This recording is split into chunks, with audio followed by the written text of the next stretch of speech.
Howard's hand on my shoulder felt like a lead weight. Standing there at our golden anniversary, he told our elite friends I was suffering from early-onset dementia. I looked at my children, expecting defense, but they just nodded, their faces masks of cold greed. They didn't want a mother, they wanted a bank account. "Make a scene, and you're going to the locked ward," Howard whispered, his eyes dark with malice. I realized then that my life was being stolen right in front of me, and I was completely alone. Listen to the end to hear how I handled it, and subscribe to hear more of my journey. The microphone shrieked, a sharp, metallic tear that sliced through the low hum of polite conversation and the clink of champagne flutes. I flinched, my hand tightening around the stem of my glass. The Belle Haven ballroom had been warm just seconds before, the air thick with the scent of white lilies and beeswax candles, but now it felt like the temperature had dropped 10 degrees in an instant. Howard's hand landed on my shoulder. Not gently. His palm was heavy, his fingers digging into the hollow above my collarbone like a butcher's hook sinking into meat. I felt the pressure radiate down through my trapezius, a dull ache blooming under the silk of my Chanel jacket. "My Grace," he said into the microphone, his voice syrupy and slow, "is disappearing." The room went silent. 300 faces turned toward us, their expressions frozen mid-smile, mid-laugh, mid-sip.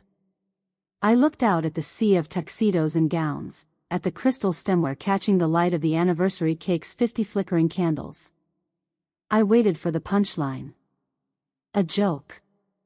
A toast. Something. Instead, Howard's thumb pressed harder into my shoulder, and he continued. "She's been struggling," he said, each word carefully shaped, rehearsed. "Early-onset dementia. It's been heartbreaking." The word dementia hung in the air like a grenade with the pin pulled.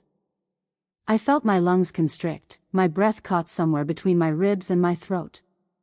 The faces in the crowd shifted, confusion, then pity, then something worse, relief. Relief that it wasn't happening to them.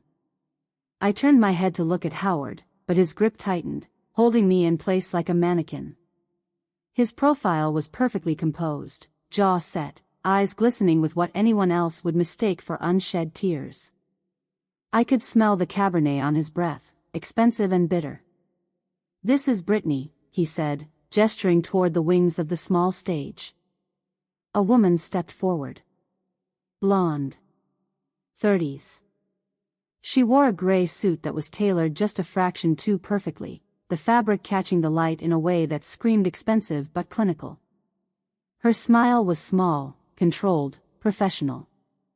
She looked like a predator dressed as a nurse. "She's a specialist in cognitive decline," Howard continued, his voice steady, authoritative. "For Grace's safety, I've had her appointed as her legal healthcare proxy. Effective immediately." The words hit me like a fist to the sternum. Legal healthcare proxy.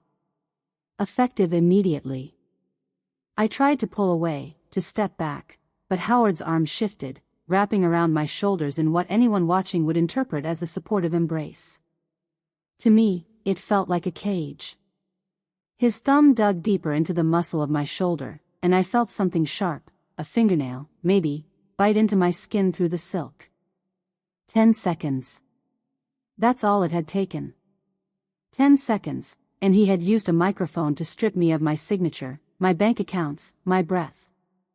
My mind lurched forward, an automatic reflex honed over 50 years of auditing and precision. I forced it to sprint, to prove to myself, if no one else, that I was still here. Vanguard Municipal Bond Fund. Account ending in 4092. Balance as of 9 a.m. this morning, $4,280,412.18. Tax equivalent yield, 3.72%, adjusted for our bracket. I had calculated the entire offshore portfolio before my first cup of Nespresso, cross-referenced the wire transfers from the Cayman entity, and flagged a $14,000 discrepancy in the Zurich account. My mind wasn't failing. It was the only thing Howard couldn't actually touch. I turned to look at him again, and this time I met his eyes. They were flat. Cold. The same eyes that had looked at me across the breakfast table this morning, asking me to pass the cream. I opened my mouth. "I'm perfectly fine, Howard." My voice came out clear, sharp, projecting across the ballroom with the same measured tone I'd used in 1,000 boardroom presentations. I saw a few heads tilt, uncertainty flickering across their faces. Howard's grip on my arm tightened. Not gradually. All at once. His fingers closed around my bicep like a vice, and I felt the skin pinch, the dull, immediate ache of a bruise forming under the pressure. He leaned in, his mouth close to my ear, his breath hot and sour. "Careful, darling," he hissed. The word "darling" was a blade. "There's a private ambulance idling in the valet circle. One more word, and you don't go back to Riverside. You go straight to the locked ward at Silver Hill. Do you want to spend tonight in a gown with no buttons?" I felt my jaw lock. My throat closed. The ballroom blurred at the edges, the candlelight turning into smears of gold and white. I couldn't breathe. Not because I couldn't physically draw air, but because the threat was so precise, so coldly delivered, that it had knocked the wind out of me. Silver Hill. The psychiatric hospital. The place where people disappeared behind locked doors and legal paperwork. I looked away from Howard. I looked at my son. Greg was sitting at the front table, his hands folded on the white linen tablecloth. He wasn't looking at me. He was looking at his father, his expression slack and hungry, like a dog waiting for a command. His fingers tapped a rhythm on the table, tap, tap, tap, slow and deliberate, like he was counting down to something. My daughter, Sarah, sat beside him. She wasn't horrified. She wasn't confused. She looked relieved. Her shoulders had dropped, her mouth curving into the smallest hint of a smile. She glanced at her brother, then back at the stage, and I saw it in her eyes. She was already measuring the windows of the estate for new drapes. They weren't mourning my mind. They were celebrating the early arrival of their inheritance. The betrayal wasn't a shock. It was a coordinated strike. A family mutiny led by the man who owed every cent of his success to my ledgers. Howard's hand shifted again, and suddenly Brittany was beside me, her movements smooth and efficient. She smiled at the crowd, warm, reassuring, and then her hand closed around my other arm. They flanked me like Secret Service agents removing a threat. "She needs her rest," Howard said to the crowd, waving a dismissive hand as if shooing away a fly. "Thank you all for understanding."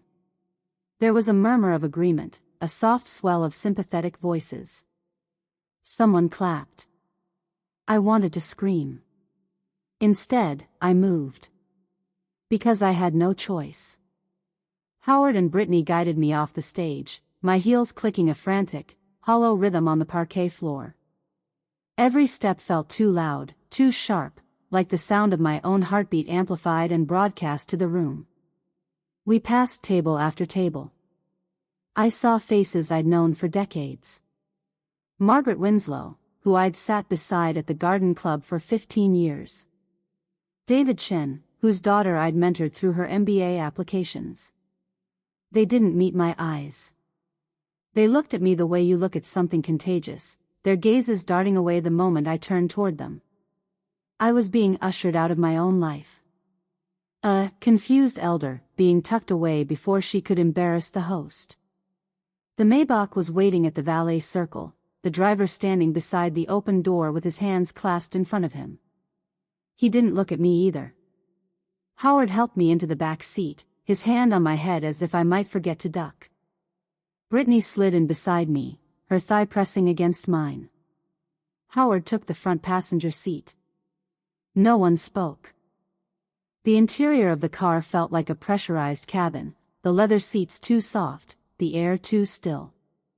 I could hear the faint hum of the engine, the click of the turn signal as we pulled out onto the street. I stared at the back of Howard's head, at the perfectly trimmed silver hair, the tan skin of his neck above his collar. The drive to Riverside took 12 minutes.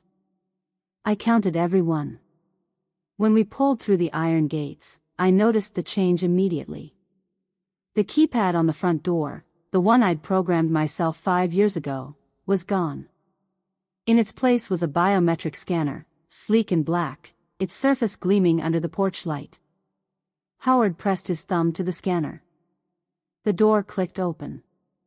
Inside, the house felt wrong. The air was too clean, heavy with the scent of floor wax and something else, something sharp and chemical, like the disinfectant they use in hospitals. The marble floors gleamed under the foyer chandelier, every surface polished to a mirror shine. Brittany didn't take me to my bedroom. She led me to the library, her hand still firm on my arm, her movements efficient and cold. She gestured toward the leather armchair by the fireplace.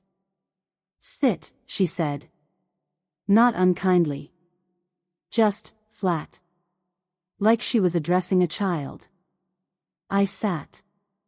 Howard moved to the sideboard, his back to me, and poured himself a scotch. The clink of the glass against the decanter was the only sound in the room. The velvet prison was no longer a metaphor. It was a floor plan. I waited until Brittany turned away, her attention on Howard, and then I stood. My legs felt shaky, but I forced them to move. I crossed the library to the mahogany desk, the one that had been mine since 1978, the one where I'd kept every private tax ledger, every balance sheet, every piece of documentation that proved the family's wealth wasn't Howard's genius but my precision. I pulled open the top drawer. Empty. I yanked open the second drawer. Empty. The third. Empty. The drawers hung open like the mouths of gutted fish, their contents stripped away. My professional records, the meticulous trail of every shell company, every real estate flip, every offshore transfer Howard had ever executed, were gone. These weren't just papers. They were my armor. Without those files, I was just an old woman with a prestigious degree and no proof. My heart hammered against my ribs, a frantic, irregular beat that I could feel in my throat, in my fingertips. I gripped the edge of the desk to steady myself. Howard wasn't just hiding me. He was erasing the evidence. A flicker of orange light caught my eye. I turned toward the floor-to-ceiling windows that overlooked the garden. Down below, near the stone wall at the edge of the property, the industrial incinerator was roaring. Flames licked at the interior of the metal drum, bright and hungry. I watched as Brittany, no longer in the library, but outside, tossed armfuls of paper into the fire. The pages curled and blackened, dissolving into ash that rose into the night sky like a swarm of black moths. Decades of my labor. The audits.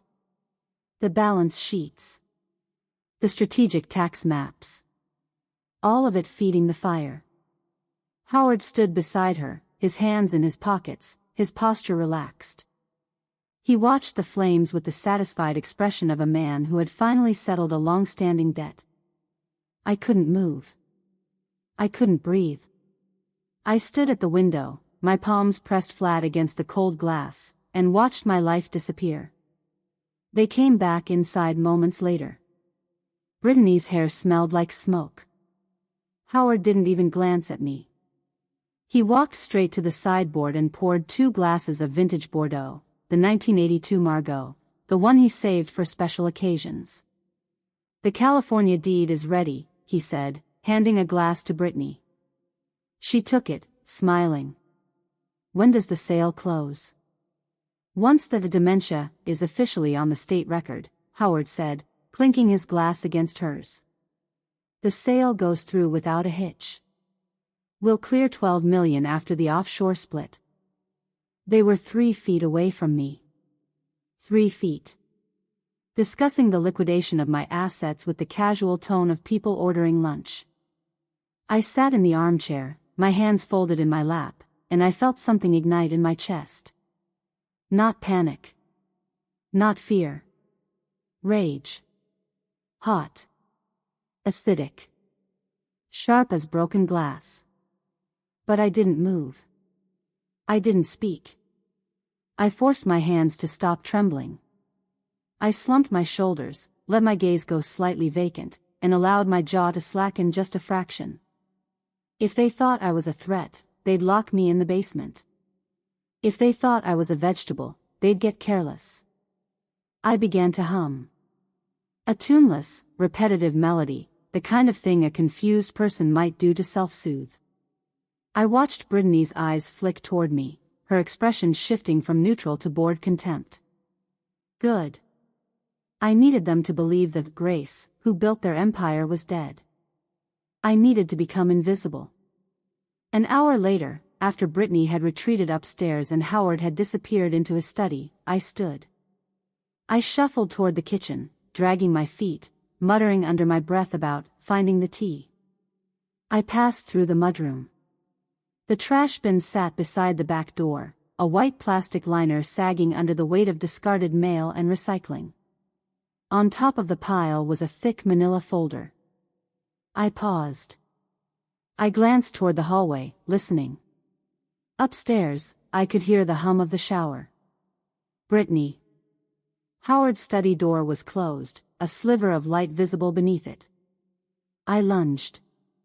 My hands closed around the folder, and I pulled it free. The plastic liner crinkled, too loud in the silence. I held my breath, waiting for footsteps, for a voice, for the door to open. Nothing. I opened the folder. Inside was a stack of invoices. Printed on thick, official letterhead. Silver Oaks Memory Care, Scottsdale, Arizona. I flipped through them. Monthly charges. Room and board. Medication management. Occupational therapy. The recipient line, printed in bold black ink, E. Vance. E. Vance. Evelyn. Howard's first wife. The woman who supposedly burned to death in a car fire 45 years ago. The woman whose death benefit I had processed when I was a young CPA, fresh out of grad school, trying to prove myself. My breath hitched. My hands started to shake. The invoices were dated. Current. Last month. The month before. Evelyn wasn't dead. Evelyn was in Arizona, drawing a check. And I had spent 50 years living in her place. Howard wasn't just a cheat. He was a bigamist. And a fraud. I locked my bedroom door and sank onto the edge of the mattress, the Arizona invoices crinkling in my trembling hands. The sound was too loud in the silence, paper rustling against paper, a whisper of evidence that felt like a scream. The stationery was heavy. Expensive bond. The kind of paper only high-end, assisted living facilities used to justify their 5-figure monthly premiums. I ran my thumb over the embossed logo at the top, Silver Oaks Memory Care. A stylized tree, its branches reaching upward in a gesture that was supposed to evoke hope or growth or some other sanitized corporate sentiment. I flipped to the payment information. The payer wasn't Howard. It was Vance Global Holdings LLC.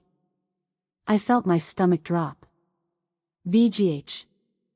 I had filed the paperwork for that shell company myself, back in 1994, during the rush to restructure Howard's real estate portfolio before the capital gains hike. It was supposed to be a holding entity for the Stamford commercial properties. Nothing more. Now it had been repurposed. A bloodless umbilical cord feeding a ghost. I spread the invoices across the white duvet, arranging them in chronological order. Monthly payments. Uninterrupted. For 45 years. 45 years. Howard hadn't just lied about the fire. He'd been paying for her silence since I was a bride. I stared at the dates, my mind racing through the math. 1976, the accident. 1978, our wedding. I could still remember the weight of the bouquet in my hands, the way the photographer had asked me to tilt my chin up, to smile wider. I'd been 24. Howard had been 27. A widower, he'd said. Tragic. The love of his life, gone in an instant. I'd believed him. I'd comforted him. I'd built a new life with him, thinking I was helping him heal. But Evelyn hadn't been gone. She'd been in Arizona, drawing a check every month while I balanced Howard's books and raised his children and wore his ring. I stood, my legs unsteady, and crossed to the window. The riverside estate stretched out below me, the garden lights casting long shadows across the lawn. Somewhere out there, in the cold night air, the incinerator still smelled like smoke. I needed air. Real air. Not the recycled, climate-controlled oxygen of this house. I opened the bedroom door and moved down the hallway, my footsteps silent on the plush carpet. The foyer was dark except for the glow of the chandelier above the marble floor. I reached for the front door handle. The biometric scanner chirped. A flat, metallic sound. Access denied. I stared at the glowing red light on the scanner, my hand still hovering near the door. I pressed my thumb to the glass again, harder this time, as if force would somehow override the system. Access denied. Footsteps. Soft. Deliberate. Brittany emerged from the shadows of the dining room, her sneakers squeaking slightly on the marble. She was dressed in athleisure, black leggings, a fitted gray hoodie, her hair pulled back in a sleek ponytail. She looked like she'd just come from a Pilates class, not from guarding a prisoner. "The sun is a bit much today, isn't it, Grace?" she said, her voice light, almost friendly. Her smile didn't reach her eyes. She placed a hand on the door handle, her knuckles white against the brass. "Let's get you back to bed. You need your rest." I wasn't just a patient. I was a prisoner. My own house had been reconfigured to recognize everyone's thumbprint but mine. I let her guide me back toward the bedroom, my shoulders slumped, my gait shuffling. Inside, I was cataloging every detail. The scanner. The locked door. The fact that she'd appeared so quickly, as if she'd been waiting for me to try. They were watching. Always watching. Morning arrived with the kind of brutal brightness that makes you squint even through closed curtains.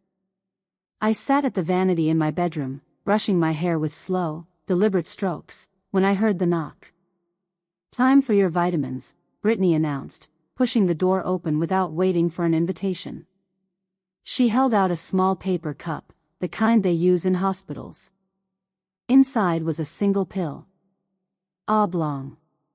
Blue. I knew that shade of blue. Loxapine. A mid-grade antipsychotic designed to turn a sharp mind into wet clay. The kind of medication they give to people who are agitated, confused, a danger to themselves.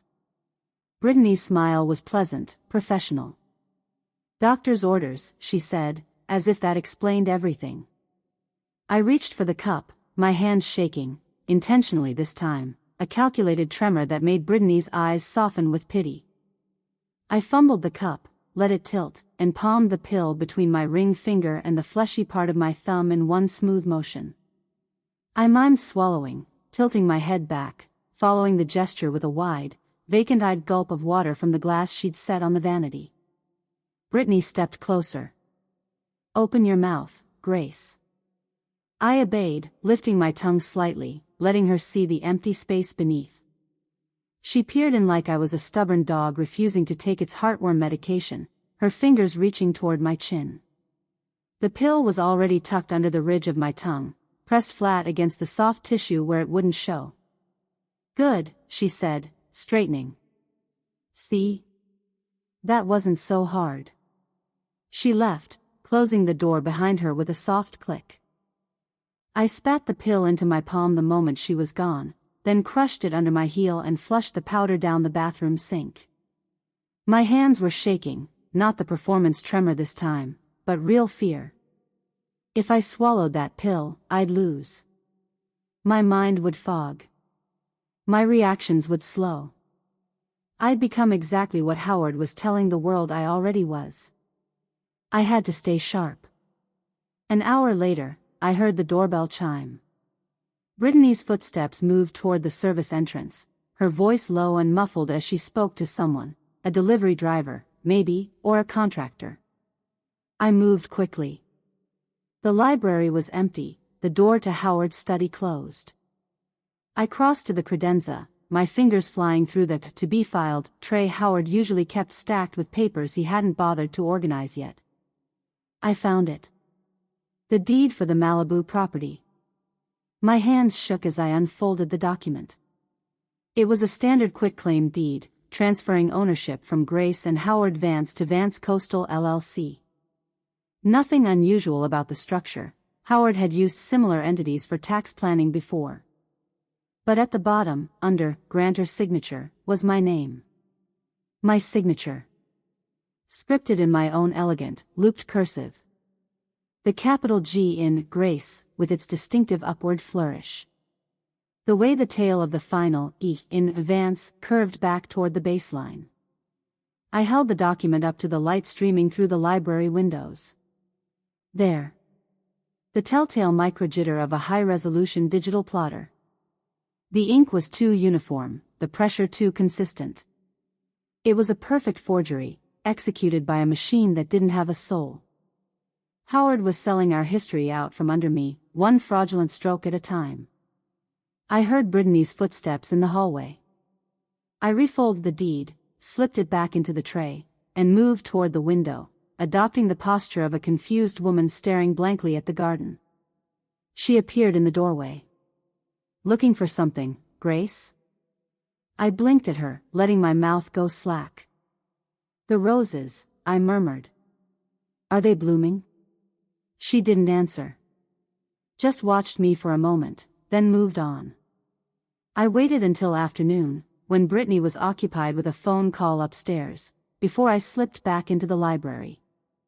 The iMac sat in the corner nook, its screen dark.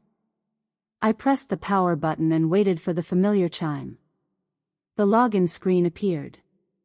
I typed in my master password, the one I'd used for 15 years, a complex string of characters that included our wedding date, Howard's mother's maiden name, and a randomized suffix.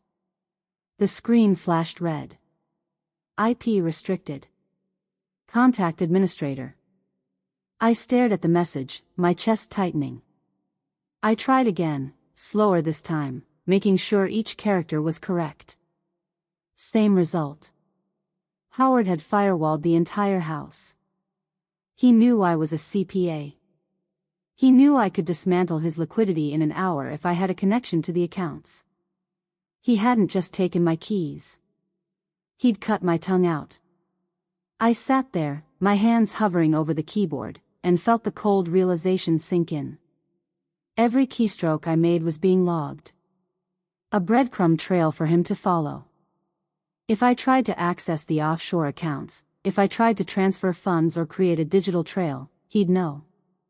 And he'd move faster. I needed another way in. The basement was my last resort. I waited until after dinner, a meal I'd eaten in silence while Brittany scrolled through her phone across the table, before I made my way downstairs. The air grew cooler with each step, the polished marble of the main floor giving way to the unfinished concrete of the cellar.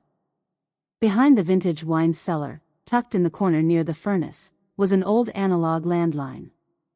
A relic of the 1990s, installed back when Howard was paranoid about cell phone surveillance during a particularly contentious zoning dispute. I'd refused to decommission it, citing emergency backup, though in truth I'd just never gotten around to it. Now I was grateful for my own inertia. I picked up the receiver. The dial tone was faint but present. I pulled the Arizona invoice from my pocket, my fingers tracing the phone number at the bottom of the page. I dialed. It rang 3 times before a woman answered. Silver Oaks Memory Care, how may I direct your call? I shifted my voice, adopting the clipped, nasal tone of a corporate auditor. This is Miller from VGH Compliance, I barked. I'm verifying the residency status for E. Vance, room 402. There was a pause. The rustle of papers. One moment, please. I held my breath. Evelyn is stable, the receptionist said, her tone professional. Though her cognitive state remains unchanged. We're expecting the quarterly wire on the 15th. Understood. Thank you. I hung up before she could ask any follow-up questions. The dead wife was stable. The living wife was being erased. I leaned against the cold stone of the cellar wall, my mind racing through the implications. Howard and Evelyn married in 1971. The accident was in 1976. We married in 1978. If she was alive, and there was no record of a divorce, and I knew there wasn't, because I had seen his widower tax filings for decades, then our entire life was a legal fiction. I wasn't a wife. I was a long-term mistress with a ring. Every asset we shared belonged to the woman in Arizona. The Riverside estate. The Malibu property. The offshore accounts. The Greenwich Trust. All of it, legally, hers. Howard wasn't just a cheat. He was a bigamist who had turned me into an unwitting accomplice. And if he was planning to have me declared incompetent, if he was planning to sell off the assets before anyone could question the signatures, it meant he was preparing for something. An endgame. I had to move faster. Midnight. The house was silent except for the hum of the HVAC system and the occasional creak of old wood settling. I slipped out of my bedroom, my silk slippers silent on the carpet, and made my way downstairs. The garden was dark, the only light coming from the dim glow of the pool house in the distance. The grass was damp against my feet, the cold seeping through the thin fabric of my slippers. I moved toward the incinerator, my breath visible in the night air. The metal drum was cold now, but the smell of burnt plastic and ink still lingered. I knelt beside it, my knees pressing into the wet earth, and reached inside. Ash. Gray and fine, coating my fingers like powder. I sifted through it, feeling for anything solid, anything that might have survived the flames. There. A scorched corner of paper, curled and blackened but still intact. I pulled it free and held it up to the moonlight. A Delta boarding pass. The barcode was burnt away, but the destination code was still visible, PHX. Phoenix. Date, 3 days ago. Howard hadn't just been paying the bills. He'd been visiting her. Probably to ensure that the dementia story he was using on me wouldn't be contradicted by the woman who knew his first set of secrets. I tucked the boarding pass into the pocket of my robe and stood, brushing the ash from my hands. I heard voices. Low.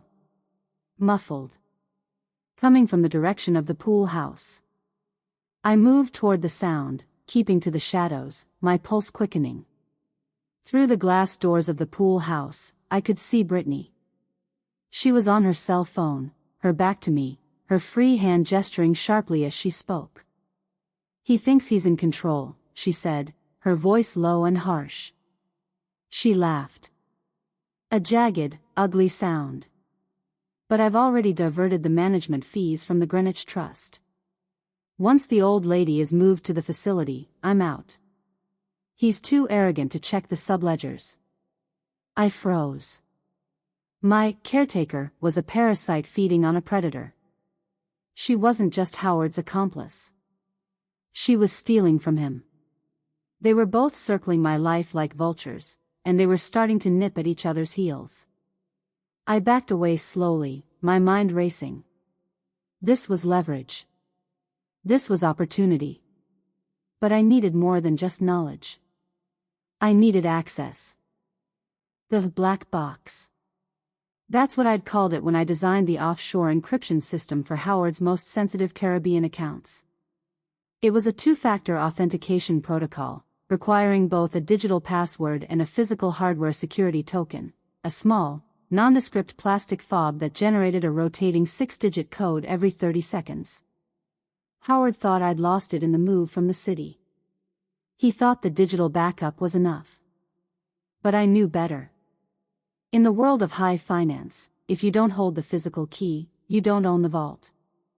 That token was the only thing that could bypass his firewalls. The only way I could access the accounts without triggering his logging system. And I knew exactly where it was. I spent the next hour in the sewing room, moving with the slow, deliberate clumsiness of a woman who couldn't remember how to thread a needle. The security camera in the corner tracked my movements, its red LED blinking like a watchful eye. I pulled out my vintage Singer sewing kit, a floral tin box that had belonged to my grandmother. I opened it slowly, letting spools of thread roll across the table, fumbling with a packet of needles until they spilled onto the floor. I knelt to pick them up, my fingers brushing the heavy silk lining at the bottom of the box. There. Tucked behind a fold of fabric I'd reinforced with buckram years ago, hidden beneath a false bottom I'd constructed during a particularly paranoid phase in the early 2000s, was the hard edge of the token. I didn't take it. Not yet. I just confirmed it was there, pressing my fingertip against the outline. My hidden sting, waiting for the right moment. I stood, restacking the spools with exaggerated care, and shuffled out of the room. The front gate hummed. I heard the faint beep of the security system being disarmed, the low rumble of an electric engine. Greg was here. I moved to the window in the upstairs hallway and watched as he stepped out of his Tesla, looking every bit the successful Greenwich heir. Tailored navy blazer. Pressed khakis. Sunglasses that probably cost more than most people's mortgage payments. My firstborn. My son. This was it. I would drop the act. I would show him the Arizona invoices and the forged deed. He would see the truth. He would understand that his father was a fraud, that I was being erased, that we needed to act now. He would save me. He had to. I smoothed my hair in the hallway mirror, adjusting the collar of my cashmere cardigan. I practiced my opening line in my head, the dementia mask slipping away to reveal the cold, calculated mother who had raised him, who had put him through Yale, who had called in favors to secure his first position at Morgan Stanley. I descended the stairs slowly, deliberately, my posture straight for the first time in days. Greg was standing in the foyer, speaking with Brittany in low tones. When he saw me, his expression shifted, surprise, then something else. Concern? Pity? Mom, he said, stepping forward. How are you feeling? I didn't answer immediately. I walked past him into the library, gesturing for him to follow. He hesitated, glancing at Brittany. She nodded. He followed me inside. I closed the door. I cornered Greg in the library, slamming the heavy mahogany door shut behind us. The sound echoed through the room, a sharp, final punctuation mark. The vacant stare I'd been wearing for days vanished. I straightened my spine, lifted my chin, and let the mask fall away completely. Greg, look at me, I commanded, my voice the sharp, crystalline snap of a winter morning. He blinked, startled. For a moment, I saw something flicker across his face, recognition, maybe, or fear. I shoved the Arizona invoices and the forged deed onto the desk between us, the paper spreading across the polished surface in a fan of damning evidence. Your father is paying for his first wife's care in Phoenix, I said, each word precise and deliberate. He never divorced her. Every cent he's moving is bigamy-tainted fraud. He's forging my name to liquidate the estate before the law catches up. I pointed to the invoices, then to the deed, my finger stabbing at the documents with the authority of a prosecutor presenting evidence to a jury. Look at these, I said. Really look at them. This is Vance Global Holdings, the LLC I filed the paperwork for in '94. This is my signature on the Malibu deed, except it's not my signature. It's a digital forgery. Your father is committing wire fraud, tax fraud, and bigamy. And if he succeeds, every asset you think you're inheriting will be legally null. You'll get nothing. I waited for the shock. For the protective instinct of a son to kick in. For him to reach for the papers, to read them, to see what I was seeing. Greg didn't gasp. He didn't even reach for the papers. He looked at me with a terrifying, practiced softness, the kind of look you give a dog that's forgotten its house training. "Mom," he sighed, his voice thick with a patronizing pity that turned my blood to slush. He took a step toward me, his hands raised slightly, as if approaching a frightened animal. "Dad told us you'd start finding clues," he said. He said the paranoia would be the hardest part for us to watch. The words hit me like a physical blow. I felt my chest constrict, my breath catching in my throat. He didn't see a CPA uncovering a felony. He saw a broken clock ticking its last irregular seconds. He didn't want the truth. He wanted the quiet transition of the Vance empire. "Greg," I started, but he was already moving toward the door. "Brittany," he called out, raising his voice toward the hallway. My heart plummeted. He wasn't my ally. He was the jailer's assistant. The door opened. Brittany stepped inside, her expression shifting from neutral to alert as she read the scene. Greg handed her the Arizona folder as if it were a soiled napkin, his fingers barely touching the edges. "She's found some old trash again," he said, his tone apologetic, embarrassed. "She thinks it's a conspiracy." Brittany took the papers, her eyes gleaming with a triumphant malice that made my stomach turn. "It's okay, Greg," she cooed, her voice dripping with false sympathy. "The hallucinations are a standard symptom. I'll make sure these are disposed of." They stood together, two generations of predators, looking down at me as if I were already a ghost. I wanted to scream. I wanted to lunge for the papers, to rip them back, to force Greg to see what he was choosing not to see. But I didn't move. I couldn't. Because I knew, in that moment, that any resistance would only confirm their narrative. I was alone. Howard strolled in moments later, the scent of expensive cigars clinging to his wool blazer. He must have been waiting just outside, listening. He moved with the casual confidence of a man who had already won. He didn't look angry. He looked amused. He took the folder from Brittany, flipping through the invoices with the same detached interest he might give to a newspaper obituary section.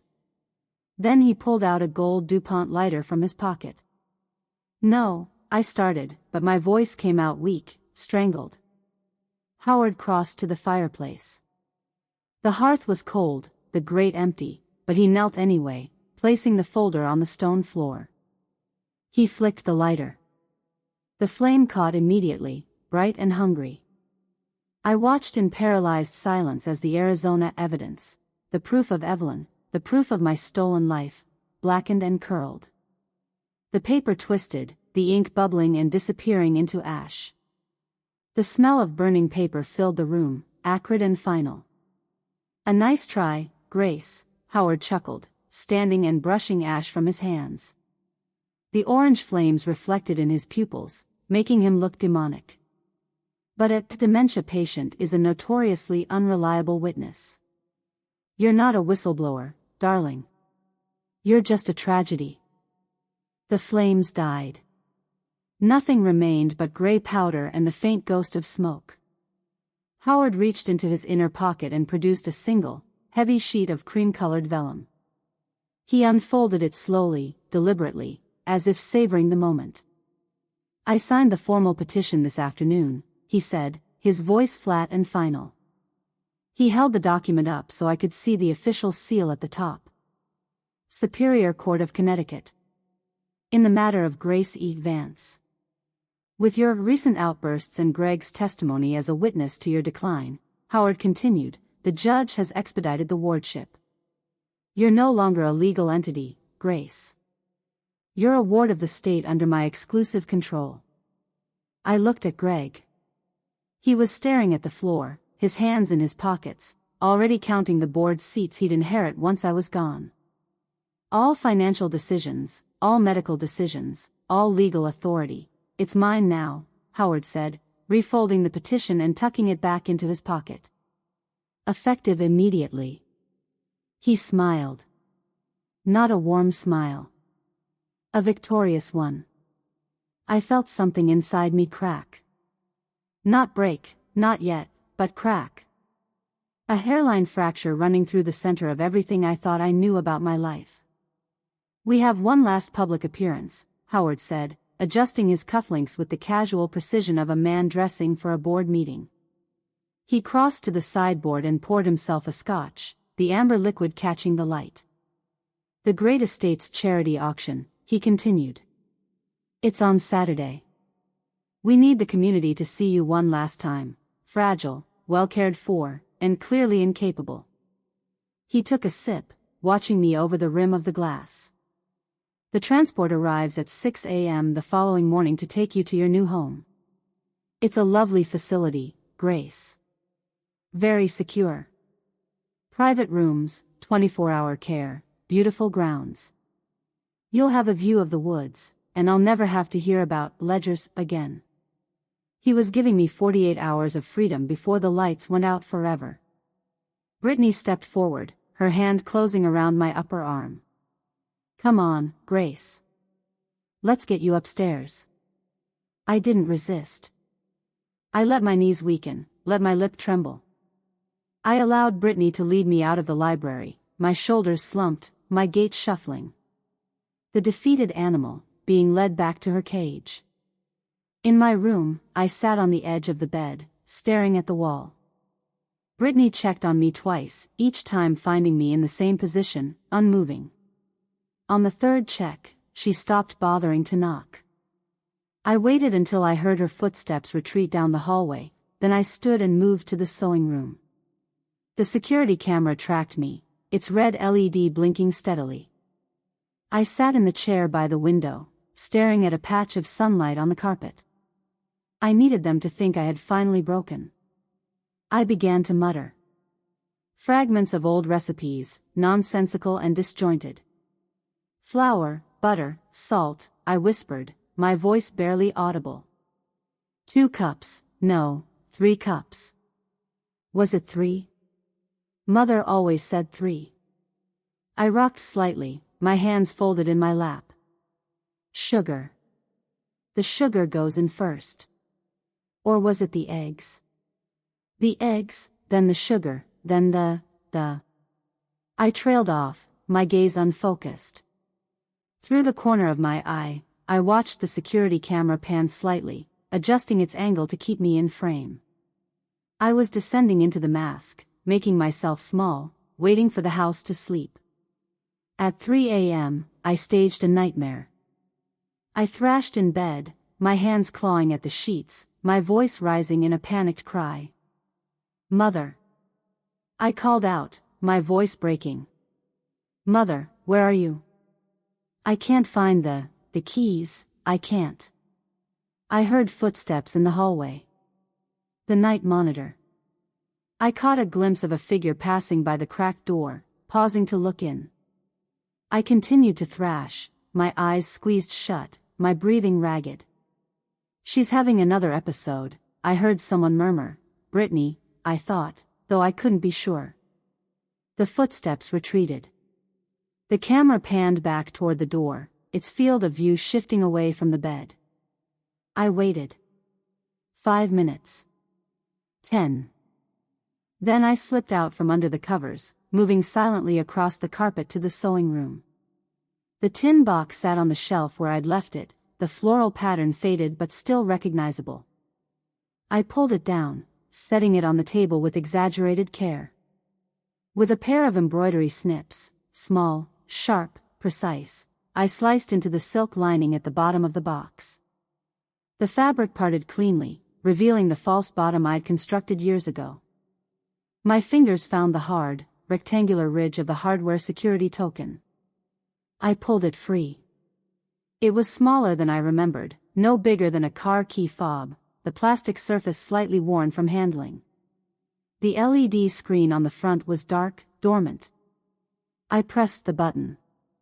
The screen lit up, displaying a 6-digit code that would refresh in 30 seconds. The key to the kingdom. I slid it into a hollowed-out tube of Rouge Allure lipstick, one of the old ones, the kind with a heavy metal casing. I'd emptied the lipstick months ago, carving out the wax interior with a paring knife during one of my confused wanderings through the house. The token fit perfectly. I twisted the cap back on, the metallic click barely audible. Now the key was hidden in a smear of crimson wax. At dawn, I shuffled past Brittany in the hallway, my floral housecoat hanging loose around my frame. "I need to see the roses," I whimpered, my voice weak and plaintive. Brittany looked up from her phone, her expression exasperated. She rolled her eyes but didn't stop me. "5 minutes, Grace. Then you're coming back inside." I nodded, shuffling toward the French doors that led to the garden. The morning air was cool, damp with dew. I moved slowly, deliberately, keeping to the stone path that wound through the flower beds. The roses were in full bloom, their petals heavy with moisture. I wandered toward the large ceramic planter by the sundial, a massive thing, 3 feet in diameter, filled with lavender that had gone woody and overgrown. 6 years ago, I'd buried a vacuum-sealed bag here. My just-in-case fund. $10,000 in large bills, wrapped in plastic and buried 18 inches deep. I knelt beside the planter, my knees sinking into the soft earth. My fingernails clawed through the damp soil, dirt lodging under my manicured tips. I dug deeper, feeling for the familiar texture of plastic. There. My fingers brushed against the sealed bag. I pulled it free, shaking off the excess dirt. The plastic was still intact, the bills inside dry and crisp. I tucked the heavy bundle into the deep pocket of my robe, the weight of it feeling like a loaded weapon. I slipped into the gardener's shed, the air smelling of peat moss and gasoline. The old Barber jacket I'd hidden here months ago still hung on the peg by the door, its wax surface dusty but intact. I reached into the pocket and pulled out the cheap burner phone I'd stashed there during one of my confused walks. It was an old flip phone, pay-as-you-go, purchased with cash at a gas station in Stamford. I powered it on. The screen lit up, displaying a low battery warning, but it was enough.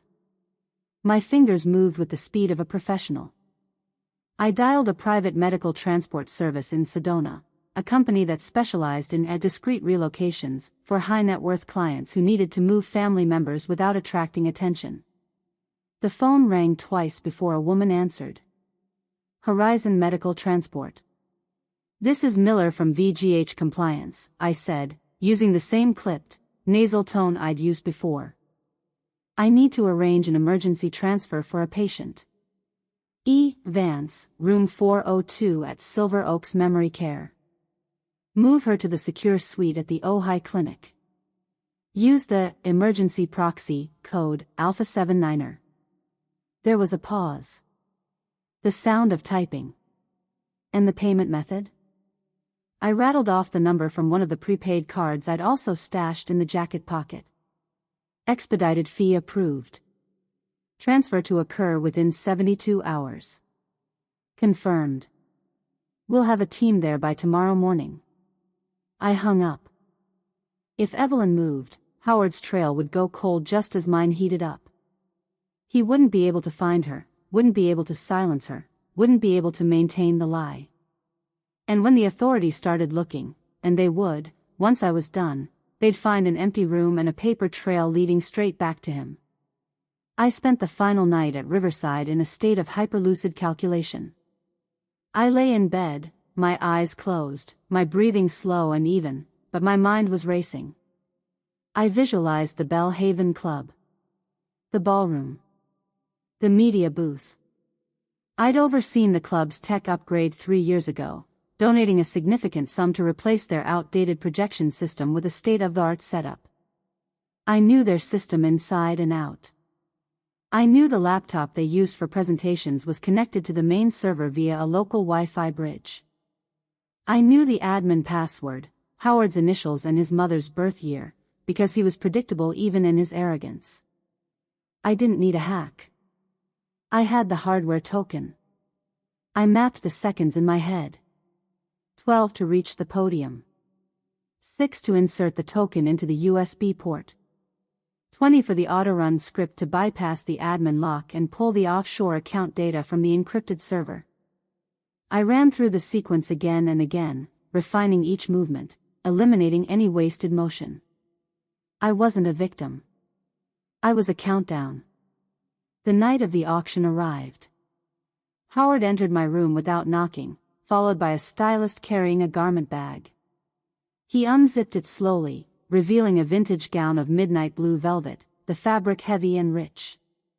"Look beautiful for the cameras, Grace," he said, adjusting his tuxedo in the mirror.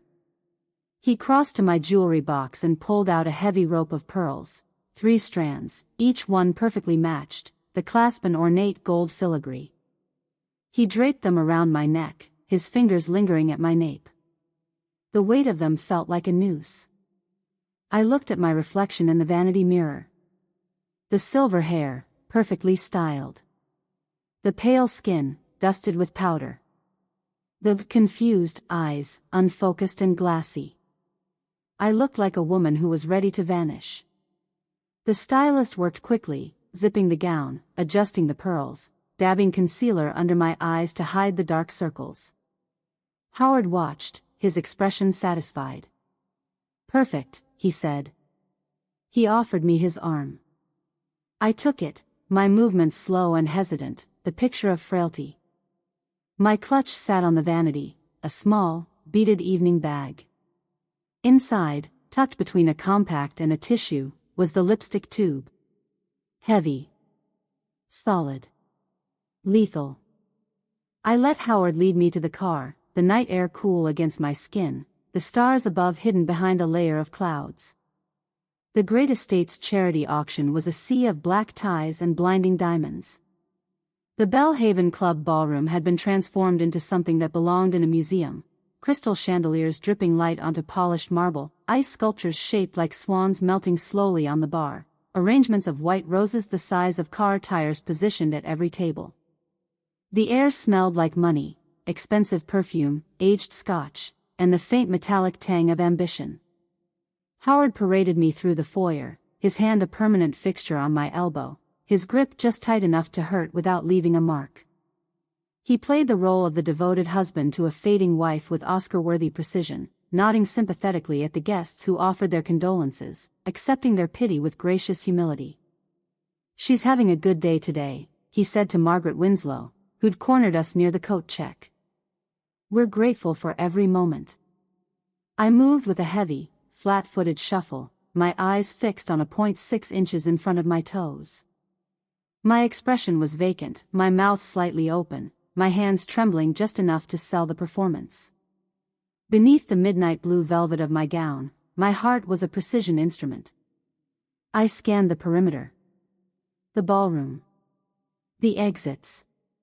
The media booth raised on a platform near the stage, draped in black cloth, the laptop screen glowing faintly.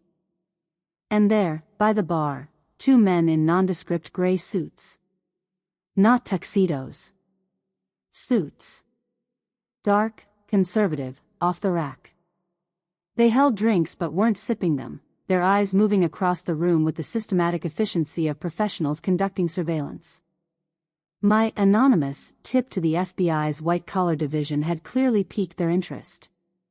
I'd called them 2 days ago from the burner phone in the shed, using the same clipped, authoritative tone I'd perfected over 50 years of conference calls. I'd given them Howard's name, the offshore account numbers, the shell company structures, and the bigamy allegation. I'd told them to be at the auction. I'd told them there would be evidence. Now they were here. Watching. Waiting. At the side entrance, beyond the frosted glass doors that led to the service corridor, I saw movement. A white transport van pulling into the shadows, its headlights cutting through the darkness. The driver's signal. 2 short bursts of high beams. My $10,000 had bought a miracle. Through the glass, I could see a frail silhouette in a wheelchair, draped in a thick wool blanket. The attendant was leaning in, speaking to her, adjusting the blanket around her shoulders. Evelyn Vance. The woman who didn't exist. 20 feet away. Howard was busy shaking hands with a senator, a tall man with silver hair and a booming laugh, his back to the door.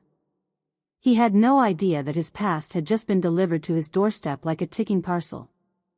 I watched as the attendant wheeled Evelyn closer to the entrance, parking the chair just inside the service corridor where the shadows were deep enough to hide her but the light was bright enough for me to see her face. Pale. Lined. Confused. But undeniably real. "I need the powder room," I slurred, leaning heavily into Brittany. She groaned, the sound of a woman bored by her own cruelty. "Make it fast, Grace," she snapped, her hand closing around my upper arm. She guided me toward the hallway, her grip firm but distracted. She was scanning the room, her eyes following a waiter carrying a tray of champagne flutes, her attention already drifting. As we passed the media booth, the raised platform draped in black cloth, I tripped. My heel caught on the edge of the carpet runner, and I lunged forward, my arms flailing for balance. My clutch bag flew open, the contents scattering across the floor. Lipstick. Compact. Tissue. Coins. I grabbed for the edge of the table to steady myself, my hand landing heavily on the draped cloth. Cables shifted beneath the fabric. The technician, a young man with headphones around his neck, looked up in annoyance.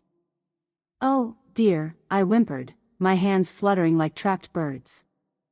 "I'm so sorry. I'm so sorry." Brittany huffed, crouching to gather my scattered belongings. Jesus, Grace. I was exactly where I needed to be. Inches from the master server. The laptop sat on the table, its screen displaying the auction's opening slide, a glossy image of a luxury condo development. Beside it, the server tower hummed quietly, its front panel open to allow for better airflow. A USB port glowed faintly, empty and accessible. While Brittany huffed and reached for my fallen lipstick, I acted. With the speed of a card shark palming an ace, I twisted the cap off the lipstick tube and dumped the hardware token into my palm. My fingers closed around it, and I jammed it into the server's open USB port. I didn't need to type a word. The auto-run script I'd spent 48 hours perfecting executed in silence, triggered the moment the token made contact. A small green light on the plastic fob began to blink, a rhythmic, emerald heartbeat. I stood up, smoothing my dress with a clueless smile. "I'm so sorry," I repeated, my voice breathy and confused. The technician waved me off, already turning back to his laptop. The parasite was in the system. The countdown to Howard's digital execution had begun. "Actually," I said to Brittany, my voice still slurred, "I think I'm okay. I just need some air." She looked at me with barely concealed irritation. "Fine. But stay where I can see you." I nodded, shuffling away from the media booth, my gait slow and unsteady. But I didn't head toward the restroom. I doubled back toward the side entrance, keeping to the edges of the room, moving through the shadows where the chandeliers didn't reach. Brittany was distracted now, her attention on her phone, typing furiously. I pushed through the frosted glass doors and into the service corridor. The attendant, a middle-aged man in scrubs, looked up, startled. "Can I help you?" I took the handles of Evelyn's wheelchair from him, my grip firm. "It's okay, Evelyn," I whispered, my voice thick with a strange, sisterly empathy. "We're just going to see Howard." She looked up at me, her eyes milky with cataracts but still aware. She didn't speak, but she didn't resist. She just nodded, a small, tired gesture. I pushed her through the double doors and into the main ballroom. The effect was immediate. The older guests, the ones who remembered the tragedy of 1976, who'd attended the memorial service, who'd sent flowers and casseroles, froze mid-cocktail. Glasses paused halfway to lips. Conversations died mid-sentence. A low, vibrating hum of whispers began to rise. A social earthquake triggered by the appearance of a ghost in a wool blanket, Is that? It can't be. Evelyn Vance? The name rippled through the crowd like a stone dropped into still water, the shock spreading in concentric circles. Howard was center stage now, bathed in the spotlight, his silver hair gleaming like a halo. He stood behind the podium, one hand resting on the polished wood, the other gesturing expansively. Legacy isn't just about the buildings we leave behind, he boomed into the microphone, his voice dripping with false humility. It's about how we care for those who can no longer care for themselves. It's about compassion. It's about family. The crowd applauded politely, the sound muffled and tentative. I didn't wait. I pushed Evelyn's chair directly onto the ramp that led to the stage, the wheels squeaking in the sudden, vacuum-like silence of the room. Howard was still speaking, his eyes scanning the crowd, feeding off their attention. He didn't see us. Not yet. We emerged into the light, two demented wives flanking the man who had tried to bury us both. The applause stopped. The silence was absolute, suffocating. Howard turned. The color drained from his face. His mouth opened, then closed. For the first time in 50 years, I saw him at a loss for words. I reached for the second microphone on the podium, pulling it from its stand with a smooth, practiced motion. My posture straightened. My shoulders rolled back. The vacancy in my eyes vanished, replaced by a cold, predatory light. You're absolutely right, Howard, I said, my voice amplified to every corner of the ballroom. Clear. Sharp. Unmistakable. The crowd gasped, not because of what I said, but because of how I said it. The confused woman was gone. In her place stood the Grace who had built an empire from balance sheets and offshore trusts. I looked at the man who had called me a fully depreciated asset and gestured to the woman in the wheelchair. I believe you all remember the first Mrs. Vance, I said, letting the words hang in the air. She isn't a memory. She's a liability. Behind us, the 50-foot projection screens flickered. The promotional slide of the luxury condo vanished, replaced by a loading screen. Then the data appeared. A massive spreadsheet, the columns and rows filling the screens in crisp, high-definition clarity. Account numbers. Dates. Transfer amounts. Entity names. The hardware token had bypassed every firewall Howard owned. The room saw it all. The Cayman Island transfers, $47 million moved through a series of shell companies over the last decade. The offshore accounts in Nevis, $12 million in tax-sheltered holdings. The subledgers Brittany had been skimming, $800,000 diverted into her personal account in the last 6 months alone. And at the center of it all, VGH Holdings LLC. A glowing neon web of fraud that connected the Riverside estate to the Arizona nursing home and Howard's mistress. The elite of Greenwich stared at the screens, their faces frozen in shock. The images shifted. A side-by-side comparison of my real signature and the digital forgery on the Malibu deed appeared, the software highlighting the mechanical tremors of the plotter in bright red. The loops were too perfect. The pressure too consistent.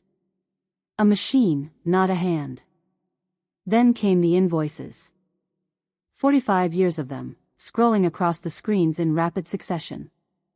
Silver Oaks Memory Care. Monthly payments.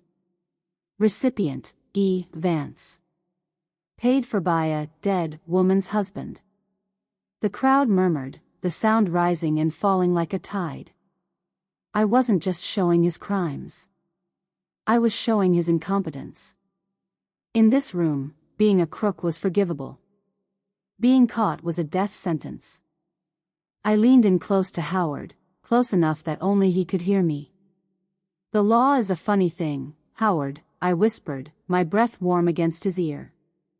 If Evelyn is alive, and there was no divorce, then our marriage never existed. I was never your wife. Greg and Sarah are legally informal heirs. And more importantly, every document you've signed in my name for the last 50 years is a felony. I straightened, turning to face the audience. My name is Grace Vance, CPA, I said, my voice carrying across the ballroom. And I've just finished the final audit. The silence shattered. Voices erupted, questions, accusations, gasps of disbelief. The two men in gray suits didn't wait for the applause. They moved with practiced efficiency, weaving through the crowd and stepping onto the stage. One of them produced a badge, flipping it open with a practiced flick of the wrist. FBI. Howard Vance, you're under arrest for wire fraud, tax evasion, and conspiracy to commit identity theft. Howard's face turned a bruised, sickly purple. His mouth opened, but no sound came out. The click-clack of handcuffs being ratcheted tight was the most beautiful sound I'd ever heard. The agent turned Howard around, pulling his arms behind his back with mechanical precision. The steel cuffs gleamed under the stage lights, the sound of the lock engaging echoing through the room. Brittany tried to bolt. She kicked off her designer heels and ran for the service exit, her bare feet slapping against the marble floor. A third agent intercepted her, stepping into her path with the calm efficiency of someone who'd done this 1,000 times before. Her momentum carried her forward, and she slammed into his chest, her arms pinwheeling as she tried to regain her balance. Brittany Marsh, you're under arrest for embezzlement and conspiracy. More handcuffs. More steel. The elite of Greenwich recoiled in a wave of synchronized disgust, their loyalty to Howard evaporating the moment the steel touched his wrists. They backed away from the stage, distancing themselves physically and socially, already rewriting the narrative in their heads. I never trusted him. Always seemed too slick. Poor Grace. Can you imagine? The ballroom cleared as the FBI led them out. Howard first, then Brittany, their heads bowed, their wrists bound. The crowd dispersed quickly, murmuring to each other in low, scandalized tones. Within minutes, the room was nearly empty. Only the scent of spilled champagne and the flickering screens of Howard's ruin remained. I sat down on the edge of the stage, my heels dangling, my legs suddenly too tired to hold me upright. Evelyn was still in her wheelchair beside me, her hands folded in her lap. She looked at me, her milky eyes surprisingly clear in that moment. She reached out and patted my hand. A small, knowing smile crossed her face. 2 wives. 2 ghosts. Both finally visible. I had spent 50 years balancing his books, ensuring every cent found its home.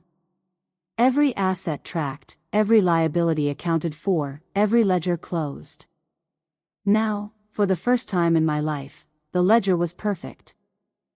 I reached into my clutch and pulled out the lipstick tube, the one that had hidden the hardware token, the key that had unlocked everything. I twisted it open, revealing what little red wax remained. Slowly, deliberately, I applied a fresh coat of red to my lips. The color was vivid. Bold. Unambiguous. I looked at my reflection in the darkened screen of the laptop on the media booth. The woman staring back at me wasn't a patient. Wasn't a ward. Wasn't a ghost. She was an accountant who had just closed the books on a 50-year fraud. And she was smiling.